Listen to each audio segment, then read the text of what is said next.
Hey guys, hope you had a great week.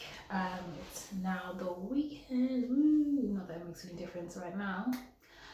So this week I decided I'll do something different, make something smaller, which is a wrap dress-ish for my daughter. I thought I'd try to do something for kids wear. Not that this is a collection, it's just something for me to do at this time. Um, but I noticed even while I'm working during the daytime, I have to try and find things for her to do because this week, as I'm videoing this, was half term. So she had no schoolwork to do because she'd done it all the week before. So then I had to find stuff for her to do. So she herself decided to go online and look for things to do, and we saw one where she had to make a scrunchie, which was good because then she could see how hard and long it takes for me to do my work.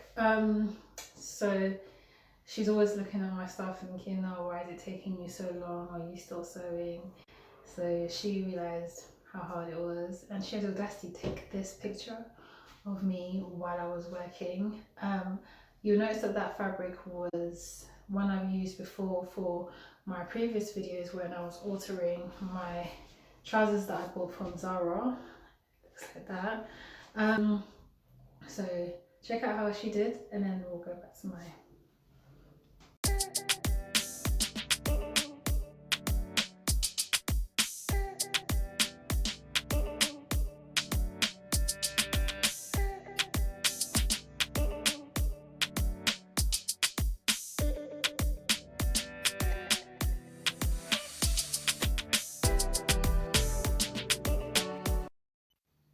So the making that there is an easier way to do it, but she's a lot like me.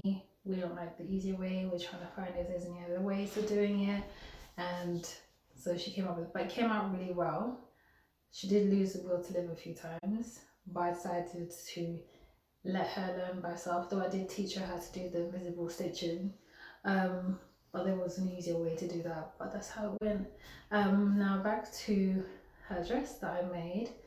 The way I'm going to show you how I did it, the fabric is a wax cotton. It was bought from Uganda. One of my friends visited there like a year ago and brought me back some fabric, so thank you. It came out pretty good. It's quite comfy, but the fabric, because she's quite sensitive with her skin, it's more for her to wear over things during when it's not too hot, but it's kind of like springtime, which is like right now. Obviously we're not going anywhere, so it's for next year I guess, or depending how the end of this year the weather's going to be like. So just check out, and then I'll walk you through it how I did it.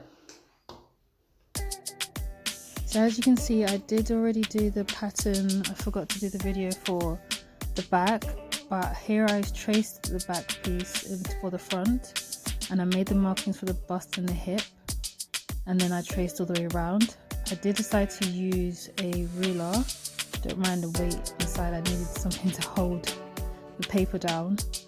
I do use the floor because I am doing this from home.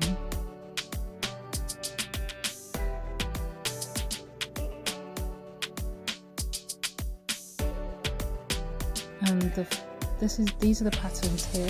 So the left one is the back piece and the right one is the front piece. And I wanted to make sure that there was enough fabric, so I laid the patterns on the fabric first before I started cutting it. I then laid them together and pinned all the way around. I wanted to make sure that the way it opens is the way I wanted it to be, so just take it out, and I'm going to just sew all the way around. And that's how I finished. You'll notice that there are some ribbons on the left and the right, so it gives her the option to tie whichever way she wants to. Okay, so that's how it went. I'm hoping that I explained it pretty well how I did it. I'm not the greatest teacher, but that's how it went. Let me know what you think. I will put my description down below. My handles are where you can see the final picture. If you are seeing this on my Instagram, you can see it on my feed. And just follow, like, share, See what other people think. You can watch with your friends. I mean, there's nothing else you can do right now. Thanks for watching.